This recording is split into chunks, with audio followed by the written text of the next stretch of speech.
Welcome to the Financial Dads Podcast with Paul Fagan and Jody Fisher. This is the podcast for all dads who want to succeed with life's topics, especially related to family and finances. Now here's my dad, Paul Fagan. Hey Jody, how you doing? Hello, Paul. How are you? I'm doing well. Fantastic. This is podcast number 40. So in recognition of that milestone, we thought we'd have some fun with that number and talk about what we were doing at the age of 40 and what we've learned since then. Oh, this is going to be a long podcast. This could be our first 3-hour podcast. No, never mind. No, we'll keep it to our normal time period. But first, let's talk about some news we saw this week. Okay, the first story was from Forbes. The headline is "The Next Revolution in Personal Finance: The Financial Feed." I thought this was interesting. Kind of taking our finances to the next level, and I guess the gist of it is getting a feed similar to like a Facebook or a Twitter that shows our financial life, where it talks about giving us alerts on balances, news stories that might impact our lives, analysis of our spending trends.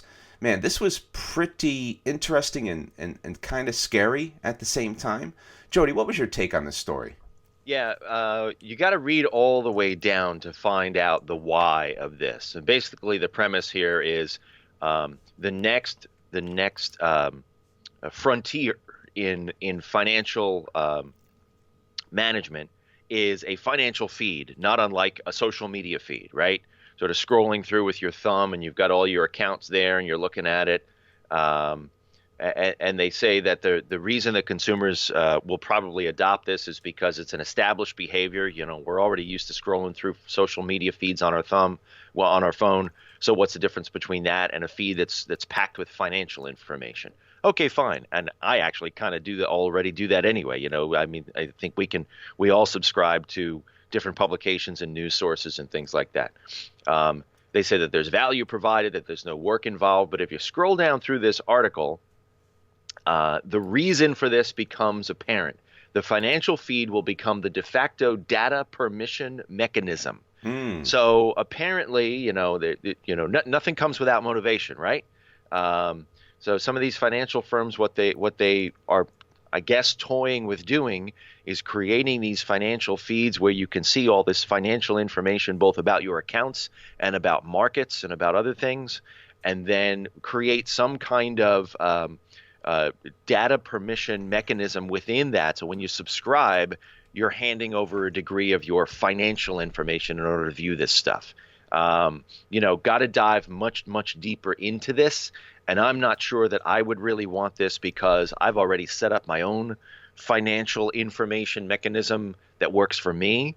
But we'll see. We'll see where it goes. This is a bold new frontier. Yeah, well, we'll have to watch that market or that technology closer and see where it expands to. The second story that this week, and I thought of you, Jody, when I Googled and found this, and the headline, the things budgeting all-stars do. And really, quite frankly, it's all the things we've talked about in our podcasts in the past. 3 big topics. But I thought of you because you were definitely our budgeting all-star. And I wanted to really get your input as to what your thoughts were against this article and what they say in this article with these 3 things. And I'm sure it might be more than just these 3, but I'm going to let you elaborate a bit. Oh, you are so kind. You are so kind. All-star. That's the only time in my life I'll ever be called an all-star. Well, yeah, I love this article. This is great. I mean, 3 things that budgeting all-stars do. They track their spending. They set long and short-term goals, and they're willing to make sacrifices. Great article. I feel like I do this, or at least try to do this. I think everyone should try to do these 3 simple things. I mean, these are philosophies, right? These aren't necessarily specific behaviors, but they're philosophies as well. Great article. It comes back to what I talk about all the time, being intentional with your money. Budget success doesn't happen by mistake. It happens because you think about it, you write it down, and you execute it. Great article. Everybody should read this one. Very cool. Very cool. So I guess with that, now on to our weekly topic, the Big 40 checklist. So This was prompted by us talking about this after our last podcast, right, Jody? And we're both close to, I'll say it, I'm close to 50. And I turned 50 this year.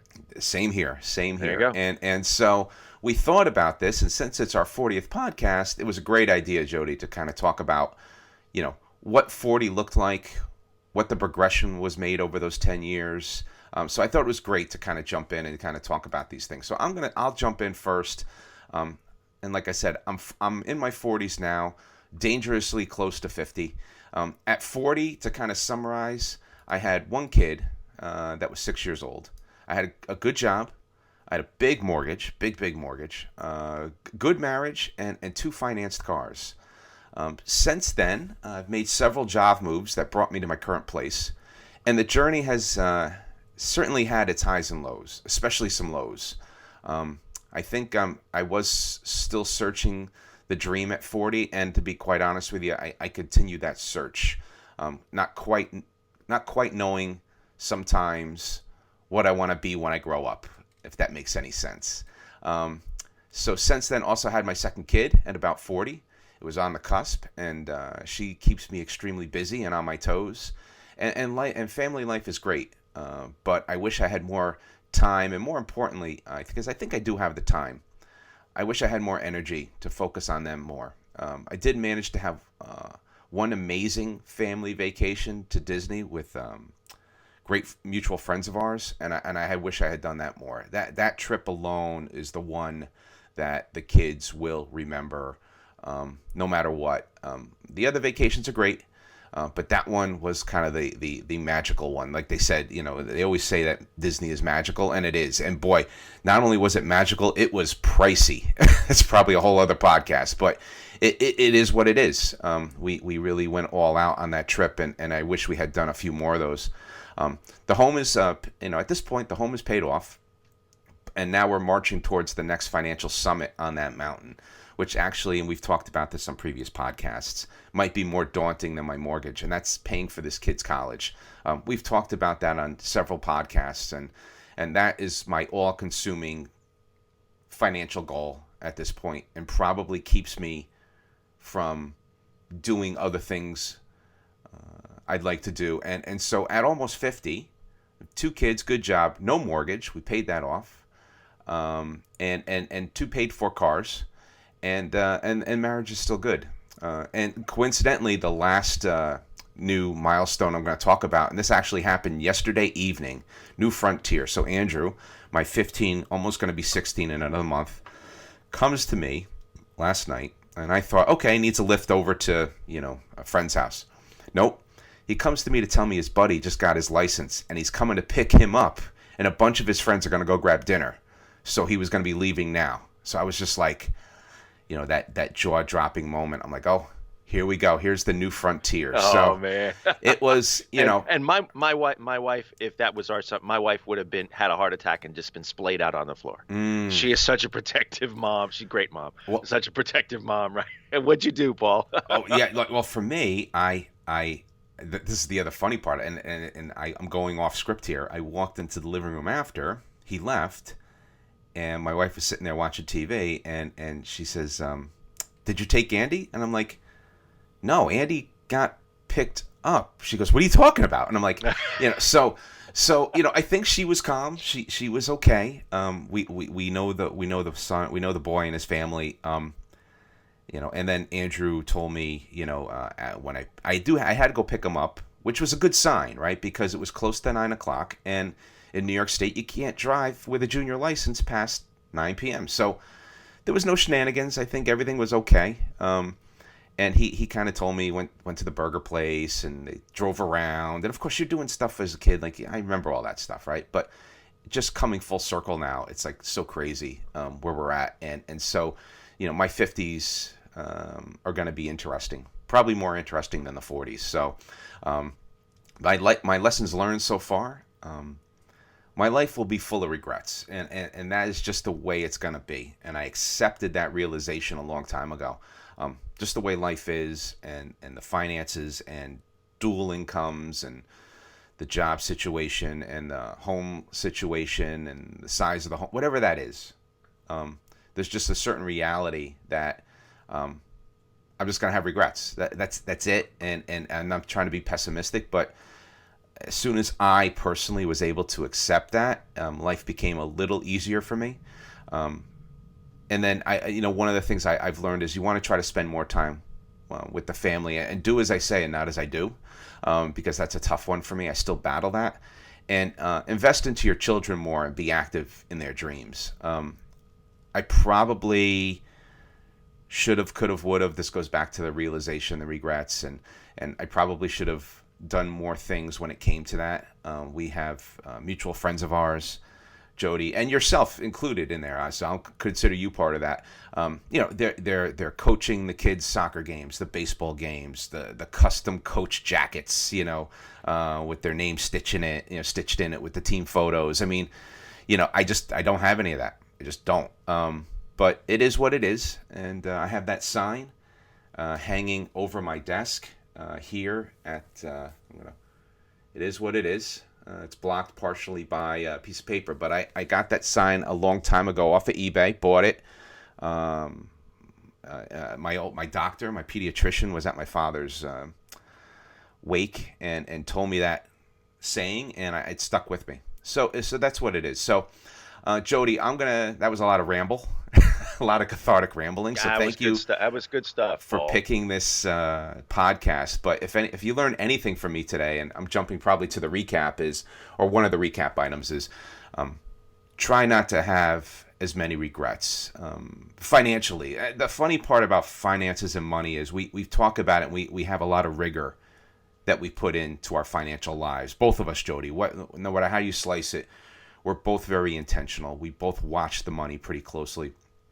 And sometimes I think, in a weird way, we might watch it too closely, at least myself. And maybe I need to be a little looser with these things. But that's probably for another podcast. So, Jody, I'm going to hand it off to you. What is your current situation? I want to hear what you have to say on this topic. Well, Paul, just some feedback on all the stuff that you said. Number one, I think you're doing a great job.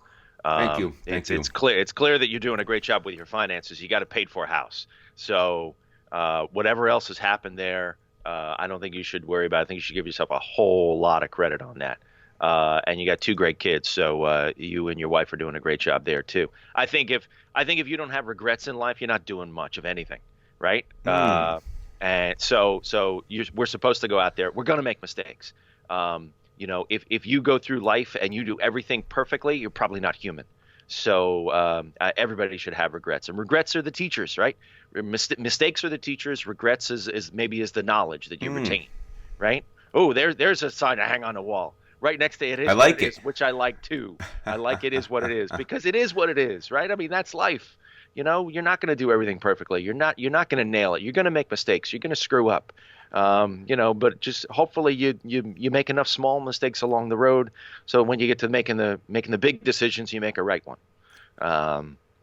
But yeah, I have no worries about regrets. But if going back to the theme of the podcast, if I were sitting down today with 40-year-old me, I think here's what he would say. Things are going great, right? And he has no idea how what's coming. How things are not about to not go great. I'm very happy. We just had a baby a year ago. We're thinking about having another one. We got the kid in daycare during the day because my wife works. She's got a work from home job, but at that point, maybe she was still commuting. I don't know, in either way. So the boy, I think she was still commuting it when I was 40. We got this big mortgage. I got this great job. I got a great salary. It's frustrating. The raises and the bonuses aren't really keeping pace, but everything's okay. We're doing all right. We're doing great. I drive a paid for car, so I got to be doing something right? I'm not paying a car payment. We only lease one vehicle. We're struggling with putting anything into savings right now, but we're doing fine. Everything's cool. And look at this house. We got this great house. Isn't it awesome? But I just started budgeting, and there might be a little trouble there. So I got to check that out. This guy is so naive. He has no idea, like you said, Paul, what is about to happen, right? So what will happen to this guy in just the next 5 years? Not even 10 years, but in the next 5 years, we will have this come to Jesus moment when we look at a budget spreadsheet, and I go, holy, we can't. This is bad. This is really bad. We will very, very quickly sell the house that we're in, which we thought was like the dream house. We will sell it, and I will actually sell it, I'll grow to hate it while I'm selling it. Like, I'll hate the house. I'll take this house that was the dream house and turn it into the hell house. We'll move to a house, a smaller house that's got a lot of problems. And the day I'll move into that house, I'll look around and I'll go, oh, this is just awful. I hate this, right? We will have baby number 2, and she will grow up to be awesome, and she is awesome. I will change jobs 5 times in 5 years, and probably less than 5 years, trying to find something that pays more money and gets me closer to home, because I'm doing this, in and out of the city commute, and I hate that, right? So I'm trying to get closer to home. I'll change jobs 5 times. 4 of those changes will be failures, and each will last a year at the most. My wife and I will be unemployed, and at one point we'll be unemployed at the same time in the next 10 years, from 40 to 50. During that time, I will also I will get hyper focused on the budget. I'll develop, my budget spreadsheet, and and I think that's all these things that I'm talking about is why we developed that budget spreadsheet, because I need to know exactly what's coming in, exactly what's going out, and I need to do it. Paul, we talk about regrets and mistakes. Mm-hmm. I need to do it with as close to 0 mistakes as possible, because if we veer too far off the road, man, we're gonna crash huge. Almost surgical, exactly. Like a surgical approach to the budget. Oh my God, yes. But what that will allow us to accomplish is that we'll pay off a lot of smaller pieces of debt, 3, maybe even 4 credit cards, a car payment. I'll take an enormous risk in the second half of my 40s, and I will drain my retirement account in order to start a business, which, having it written down on the budget spreadsheet and doing the math, as well as getting to an emotional point, I'll make that decision with eyes wide open, and it will end up being a great decision. But I'll become micro-focused on the budget. I will lose an awful lot of sleep. I'll start waking up at 3 o'clock in the morning to pace the floor. I'll agonize over finance like crazy. But I will also arrive at a point where life just starts to click. Everything starts to work. And I'm not trying to paint, like a happy ending on this, but we have arrived at a place where everything is working the way it's supposed to be working. We're not at happily ever after. Even though marriage is great, kids are great, family's great. It's like the high point of my day is coming home and seeing the family there. But everything is clicking the way it's supposed to be clicking, I think, at this point. And so now it's just about making that click thing get better. What are my lessons learned? There's no substitute for planning, execution, and communication with the people who are involved in the process, and that includes the kids. We've had budget discussions with the kids since they could understand the concept of money. And we do it, on their level. I want that thing. Okay, do you have money for that thing? No. Okay, you got to save money for that thing. How do we do it? Okay, here, take out the trash can. Here, I'll give you $1. That kind of work, reward, that kind of thing. But we make sure that we have conversations about money all the time.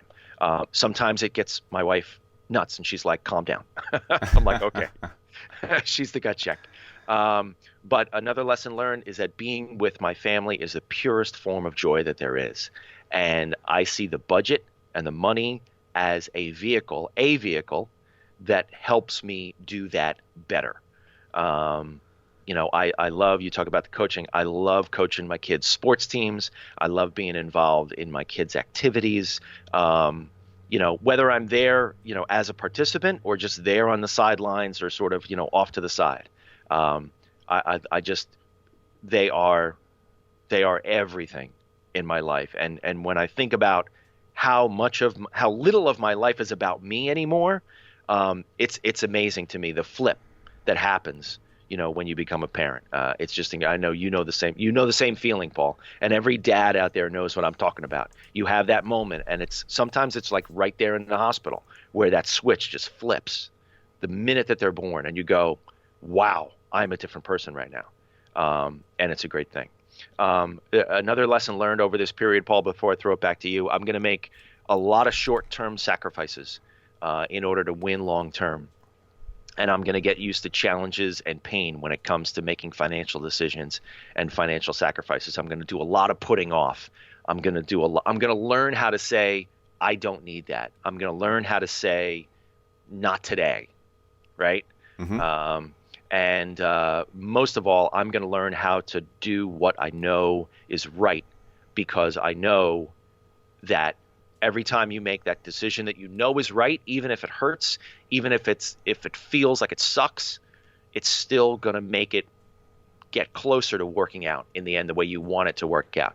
You see that budget written down on a piece of paper.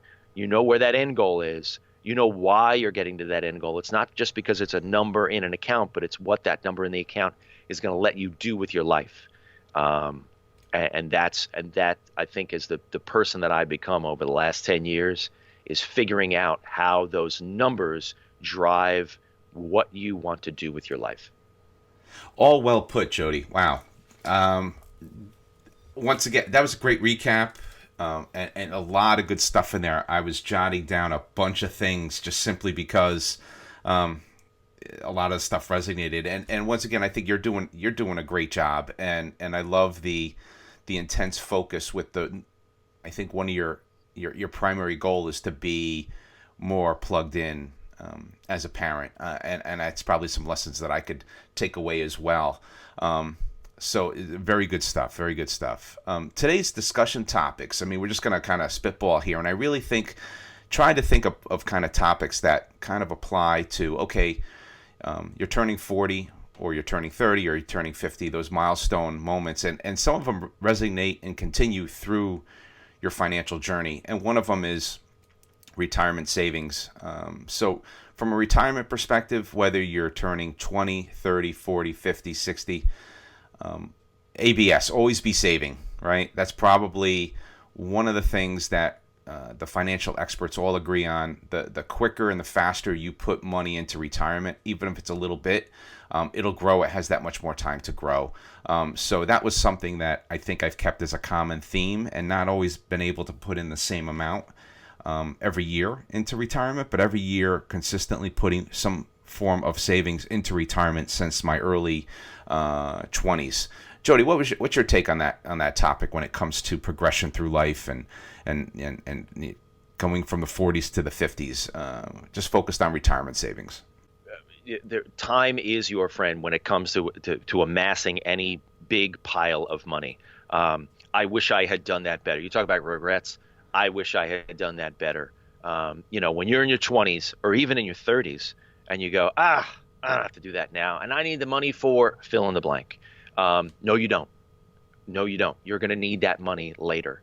And you'll be amazed how much, 25 or 50 or $100 a paycheck will end up being. Never mind the interest. Don't worry. Don't even worry about the interest. Don't even worry about what the market will, the investment in the market. Just think about the pile of money that you will have if you throw $100 a week into a bank account, into a savings account every week from 25 to 55. You can do that math real easy, right? Don't even apply interest. What a big bank is going to give you 0.00001% interest anyway, right? Mm-hmm. That's a big pile of money, man. Use time as your friend with the retirement. You have to. Yeah, it is amazing. I still have some friends that are around our age that, and most of them work at companies that provide some level of matching up to, let's say, $3,000 a year. We'll use that as a round number. So for every dollar you put in, the company you work for puts in $1, right, up to a certain amount. I still have friends to this day that don't even do that at all.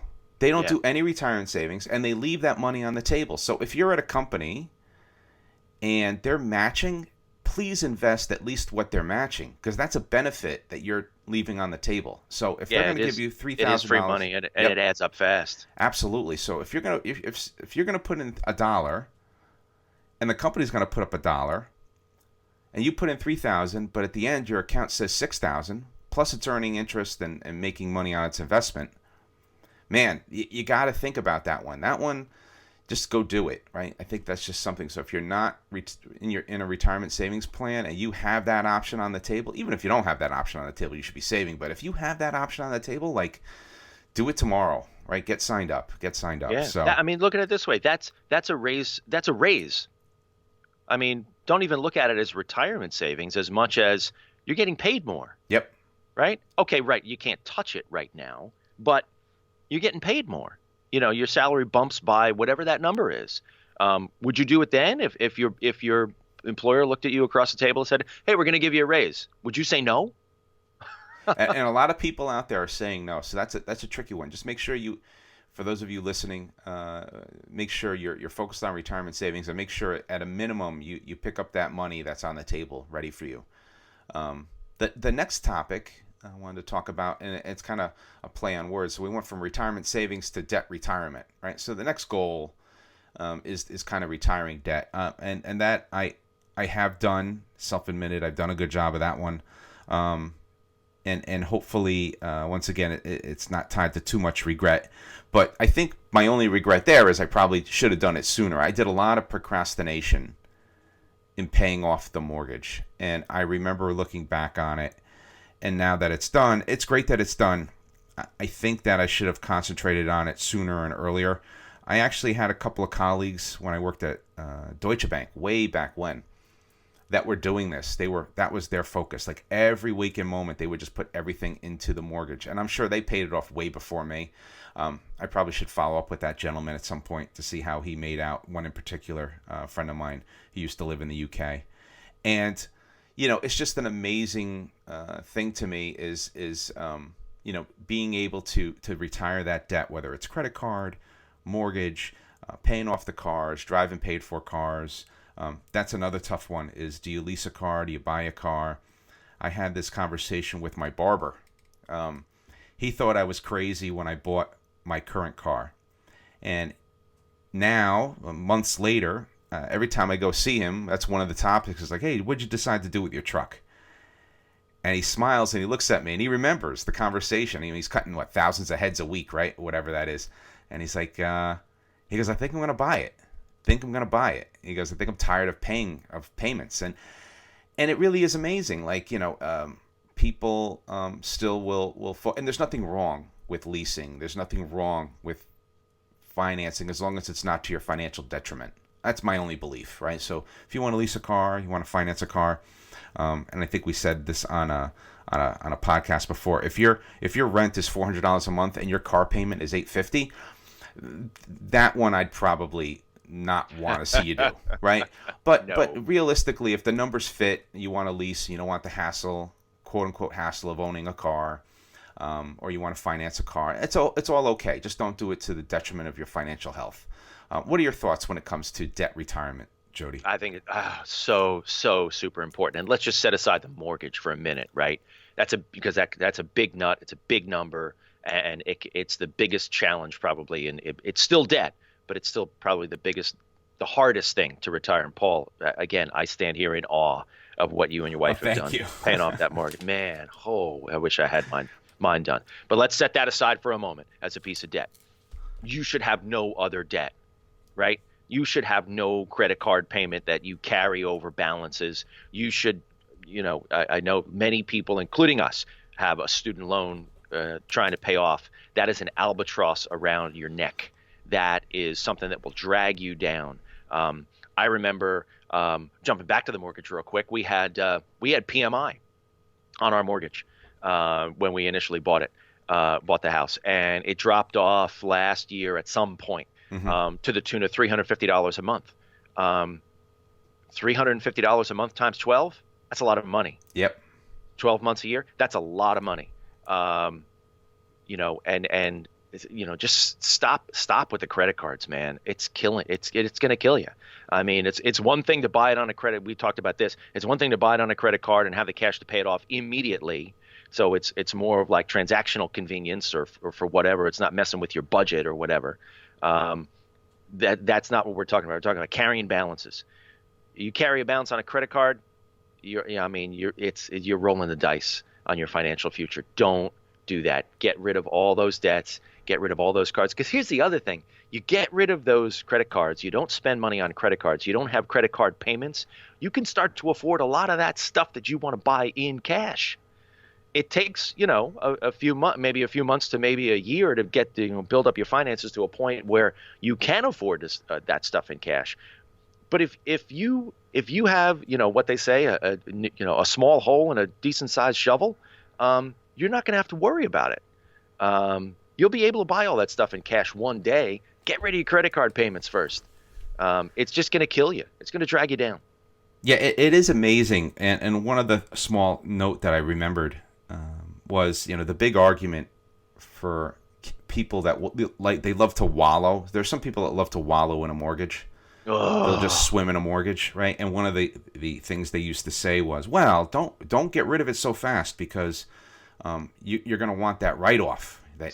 Stop. That I know, but it's gotten worse, right? Because now they've taken that away, right? That's gone, right? So between the home interest expense and your mortgage and your real estate taxes, you are capped. You were definitely capped. And most people who were depending upon that mortgage interest deduction, they're now taking the standard deduction. They can't even get it anymore, right? It doesn't even help them. So, just one other thing that we always knew, Jody and I, we both knew, and we've touted this since the beginning. That was always a myth, right? In terms of, and we could do a whole 2-hour podcast talking about the mathematics around that. But for people that tell you want to keep your mortgage around because you need it, because otherwise the tax man's going to get you, it's that is gone. Whatever. That's crazy. It's the same thing. Think about what you pay every month in your mortgage, right? Now think of that money staying in your pocket, right? You got to pull the insurance and the taxes out of that. You're still going to pay the taxes and the insurance, but think about what you pay in that mortgage, the principal and the interest. Think about that money being in your pocket every single month, and what you could do with that money. Yep. That's got to be bigger than your deduction. It has to be. It has to be. So, but once again, the deduction, I think, for most Americans is gone. So we can move on from that argument. That argument, if your astute financial uncle is telling you keep your mortgage around, like a cockatoo or a pet, you tell them that they're probably not touting it as much as they used to. So the third discussion topic is around college savings, and we've talked about this. It's a big enough topic where we talked about this on several podcasts, and I'm just going to kind of reiterate, for if you have kids between 30s and your 40s and your 50s, man, or your 60s, right? For some of us, focus on saving for college is that's like the new financial frontier. Now, I think my kids are old enough where I really don't think we're going to see a significant decrease in college costs in their career or in their purview. I just don't see it, and I don't know where it ends in terms of is college going to be $1 million endeavor? I mean, right now for some colleges it may be close to that, but I know for us, focus on college savings has always been there. We've put as much away as we could. I don't know if we've put as much away as we should.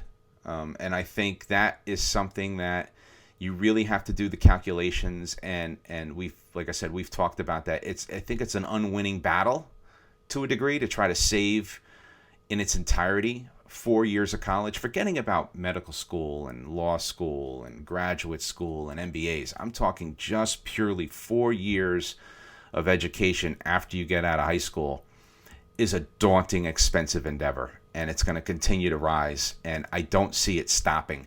But it is a necessary evil in our financial futures and in our financial lives, whether you're in your 30s, your 40s, or 50s. If you have that baby and you're holding that baby at the hospital, it's a great moment. And then, there's going to be something in the back of your head says, oh my God, I got to put this kid through college.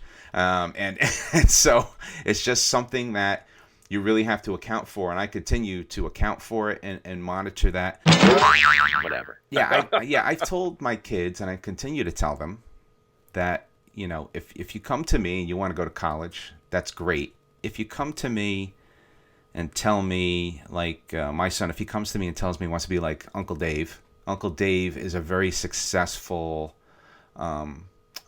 he's very successful in his career, expert auto mechanic technician, expert in his field. And I do emphasize the word expert in his field, and well respected. And he does, in my opinion, he does very well in that field, and he did not go to college, right? And so, I think that if my son comes to me and says, I want to be an electrician or an auto mechanic or a plumber or go into the trades as a carpenter, as long as he has a direction, that goes for my daughter as well. I am fine with it. I will support that dream, because what I tell them is, if you go to college and you think you're going to do something and you don't love it, you got to love what you're doing. Otherwise, you really will, what's the words I'm looking for? It's a long life. If you got to do something you're really not thrilled about for a long time to earn a living, to get yourself through this life, it's going to be a long, miserable life, right? So you got to do what you love. So if your love is working on cars, if your love is focused on landscaping, if your focus is on whatever it is that you're passionate about, and you could tie that passion to your career, and you think that you can make a go of it, I would say go for it. And that's what I try to instill into my kids. So I think that my wife has a slightly different view on it, and I have friends that also have a slightly different view. Well, they'll say, I want, and this is probably the more practical view, is if my kid wants to do all that stuff, that's great, but get a fundamental base of 4 years of college, right?